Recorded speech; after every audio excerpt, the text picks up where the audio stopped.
was booze. That is what got me.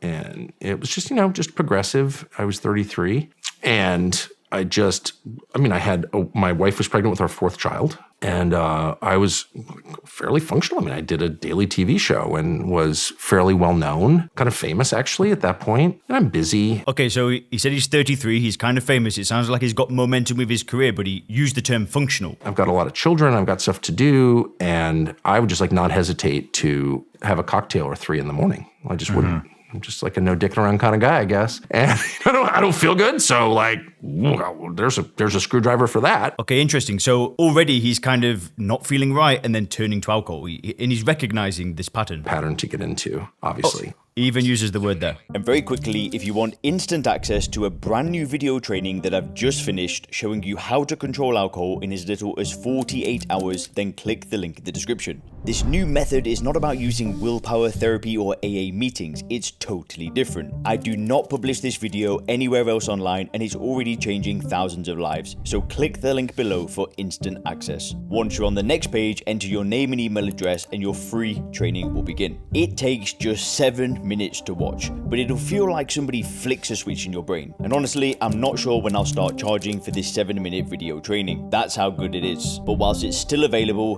click the link below, enter your name and email address, and watch that video now. But anyway, I quit when I was sitting at my desk on Sunday morning. And at this point, we got an ice maker, and I was like, wow, look at that. Clink, clink, clink, clink, clink. And then you could and someone taught me about scotch. I knew nothing about scotch. I was always a bourbon guy or whatever, but I sat and drank a quart of scotch with a friend of mine. He's like, scotch is really good. Just drink a quart of it. But then I got back to Washington in late August or mid-August and, I have this job. And then I get home from the job. It's like, click, click, well, I'll try some scotch. Isn't it ironic that in the background it's just filled with alcohol? And the next thing you know, you're like shit-faced at home. And part of me was like, that's not good. And I had a couple of moments where I lost control. Actually, at the White House Christmas party in 2001, I got too drunk to talk and stuff like that. It's just embarrassing. But I woke up this one morning at the last day of August 2002, and my wife was 10 days away from giving birth to our fourth child. And I was sitting at my desk, smoking a cigarette at home, feeling bad. And I just had this dead certainty that if I kept on this path, I would lose my wife and children. Okay, interesting. I didn't realize this. He had that defining moment of playing it out. Let's see what he says. No one had complained about my drinking, really. And I just had this feeling, and I was like, wow, I think I'm an alcoholic. I had lost control. I'm leaving a few things out, nothing dramatic, but I didn't crash a car, but I blacked out a couple of times. What's interesting is he said that nobody had really told him you've got a drinking problem. He came to the conclusion himself. I think that's quite an important thing to point out. I didn't know what that was, actually blackout. I'd always heard people say that, but I didn't remember how I got home from a restaurant, for example. Been there, done that.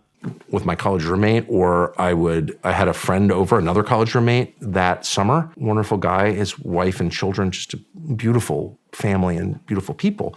Great people, not people you'd want to be snarfing drunk in front of. And I remember sitting in my backyard in Washington and making gin and tonics. I'm quite a good gin and tonic maker. But it's the kind of thing you want to have a couple cocktails with your buddy and his wonderful wife, and they're just really great people. And next thing I know, I'm shit-faced. I'm I don't really actually want to be shit-faced. I can't believe I got shit. What is that? Matt, I don't know about you, but I can relate to that so much. Telling myself I'm going to drink a certain amount of alcohol, then drinking way more, then feeling what have I even done here? How have I managed to get this drunk? Man, I can relate to a lot of stuff he's saying. I was losing control. Mm-hmm. Interesting that he said he was losing control. A lot of people out there would argue that you lose control way earlier than when you realize you've lost control. But anyway.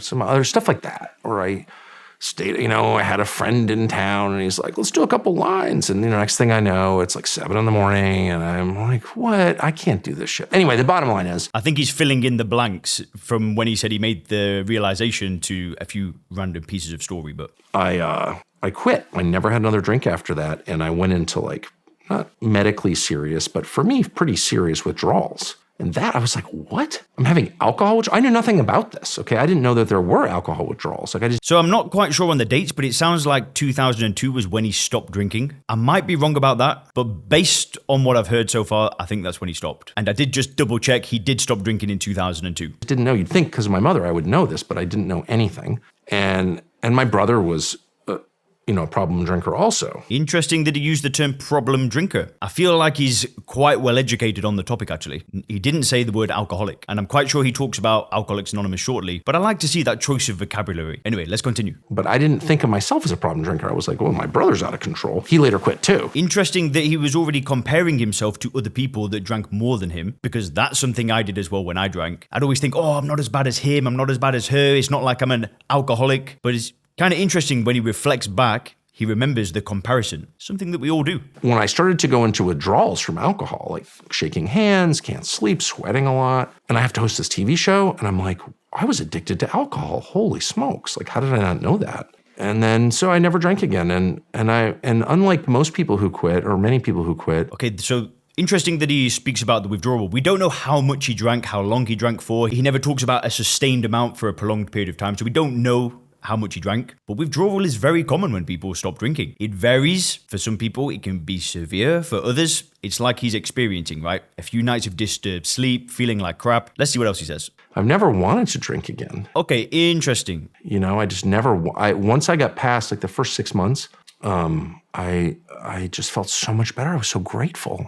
Okay, this is really good. So I'm actually really happy that he's made this video. So I actually didn't even realize Tucker Carlson didn't drink alcohol, and we have made a lot of celebrity videos on this YouTube channel. But he's talking about just a light bulb switch, a moment, like a flick of a switch. That was it. I'm done. I'm never drinking alcohol again. And when I tell people that this is possible, when I do my stop drinking program, which has got no link to Tucker Carlson in any way, but when I talk to people that it's possible, they don't believe me. So I'm so happy that he's made this video, because it's just evidence. It can happen. People can change like that. They don't need to label themselves an alcoholic. They don't need to sit with their therapist and talk about all the bad things that have happened. It's just like a moment, because that's what stopping drinking is. It's a decision. It doesn't take any amount of time. Decisions happen instantaneously. And as long as you stick with the decision, like Tucker has done, like I have done, like a lot of the people that I've worked with have done, the problem is solved. You move on with your life. So it's just so nice that somebody else, and especially someone with such a big profile, is going and telling people this is how he did it. Because you know what this does? Is it gives us hope. It gives other people hope. And a lot of people don't want to talk about this. I think there's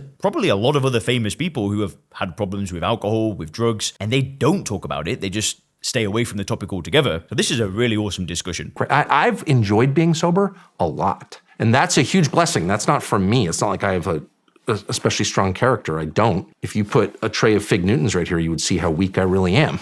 It's just on this one thing, the booze and drugs, it's like, I don't want that at all. And so I never went to AA. I didn't go to AA.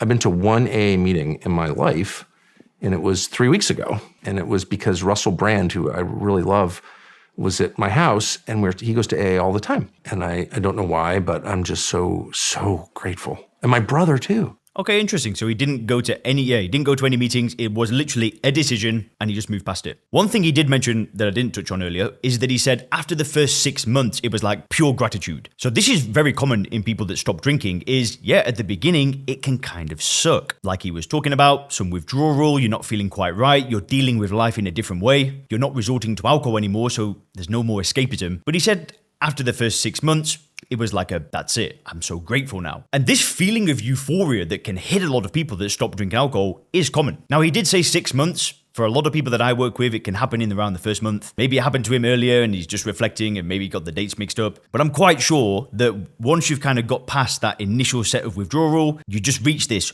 oh my gosh, I feel so much better. And the reason why is because you have a point of contrast. You remember how bad you felt when you were drinking, so the memory stays really fresh in your mind of how much better you feel now.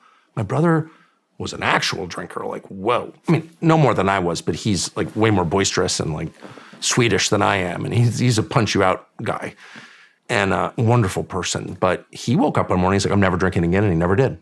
Wow. Almost 20 years ago. So it's like, that's awesome. Saying that his brother did it as well, I mean, I'm loving this video. I think this is going to persuade a lot of people to stop drinking. We both have been so blessed that way. And it's great that he said that he's been blessed, because it isn't that simple for everybody. A lot of people struggle with this for years. It took me 10 years of struggling until I got to that moment. Sounds like for him, it was literally in an instant. It sounds like he didn't realize he was addicted to the drug. He didn't even consider it for a split second. He said he had a few issues with blacking out, with whatever, and then he said that he played it forward. He realized that if he keeps doing this, he's probably going to lose his family. Then boom, light switch, done. That actually wasn't necessarily my entire experience. I had 10 years of stopping and starting. So I actually do think what he's saying happened is relatively rare. Most people will struggle for a while until they get to that point, but there is a small possibility that he glossed over any struggle. He didn't say that I'd stopped and started, but the way he kind of explained the withdrawal and he didn't realize he was addicted does make me believe that he kind of just sustained an amount of alcohol, never questioned it,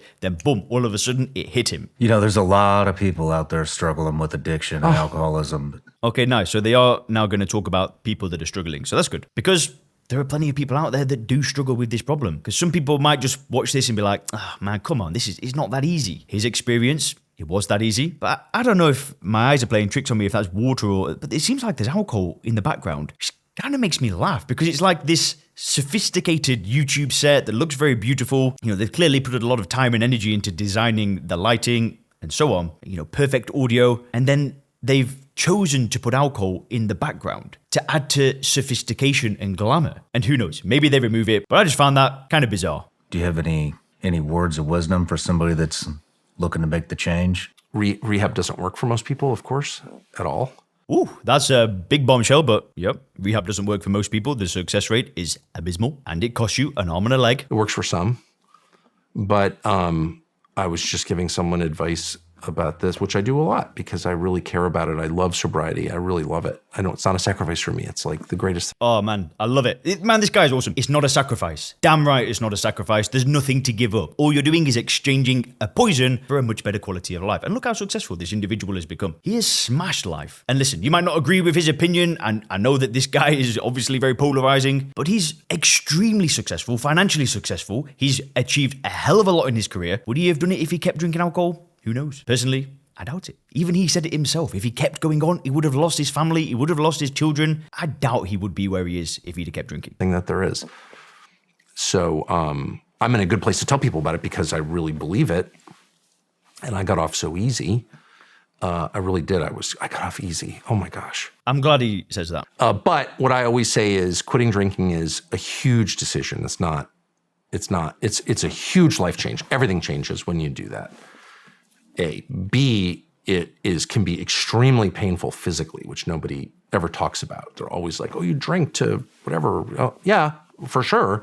You drink because you're insecure, you're afraid, you're lying. With the alcohol in the background, anyway. You're a narcissist. Drinking makes you a narcissist. It's all about you, right?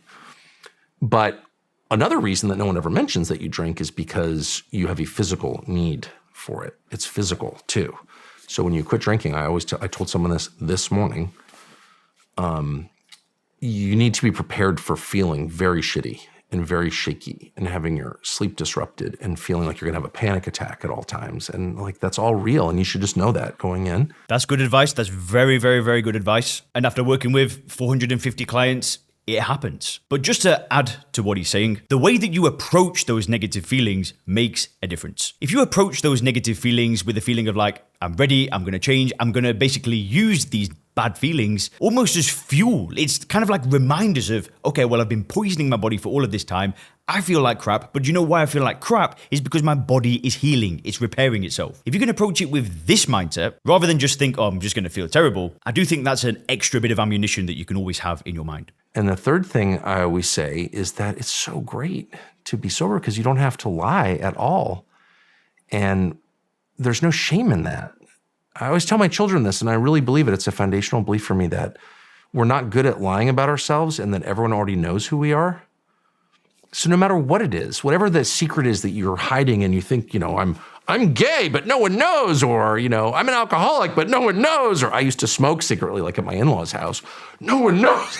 Are you kidding? Everybody knows. Whatever your dumb little secret is that you think is like uniquely horrible, that secret is shared by hundreds of millions of other people on this planet and has been since the beginning of time. That is our common humanity. It is our basic flaws. And that those things are already known. Everyone already knows you're secretly gay, alcoholic, secret, whatever it is. You're insecure, you know what I mean? You've got a big butt and you're trying to hide it. Like, everyone already knows that. And a lot of them love you anyway. He's bringing a bit of light to the conversation. He's having a bit of fun, but he's right. You don't need to lie anymore. You don't need to lie to your family. You don't need to lie to your friends. You don't need to lie to your children. You don't need to hide drinks. You don't need to worry about getting pulled over in a car if you've had a few too many. You don't need to worry about any of that stuff. It's a nice feeling. It's liberating. When I drank alcohol, I lied to my family all the time. I'd go to work hungover. Hey, Leon, did you drink last night? I think I can smell alcohol in your breath. Impossible. It's probably my mouthwash. I know where it's coming from. So once you realize that, you're free. It doesn't mean you should stop trying to be better, or you should never stop trying to be better, but... Okay, nice. So he used the word free, which I absolutely love. Man, this is so good, this interview. It's such a good clip. And now he's saying that doesn't mean you need to stop becoming better. You don't need the shame as like so unnecessary. There's almost nothing you could do that would shock me personally, having watched people really carefully for many years. There's no variety of human sin that is shocking at all. They're all sad, but they're not shocking. It's not like, well, you're really plowing new ground there. You banged your sister-in-law. I can't believe it. Seen it. You know what I mean? It's like there's nothing you can do that is shocking. And there are a lot of things you can do that are wrong, of course. But they're not. You can admit everything. You can admit everything. And the people who love you will still love you. And when you know that, it's like you are bulletproof. It's like, what are you going to do to me? Yeah. You know what I mean? I do. And sobriety gets you there. I'm not going to lie. Of all the clips that I've watched over the years of all the celebrities or influential people who have stopped drinking alcohol or made content about stopping drinking alcohol, that is my favorite segment of any interview I've ever watched. Now, all I wish is more people like Tucker Carlson will come forward and share their journeys as well.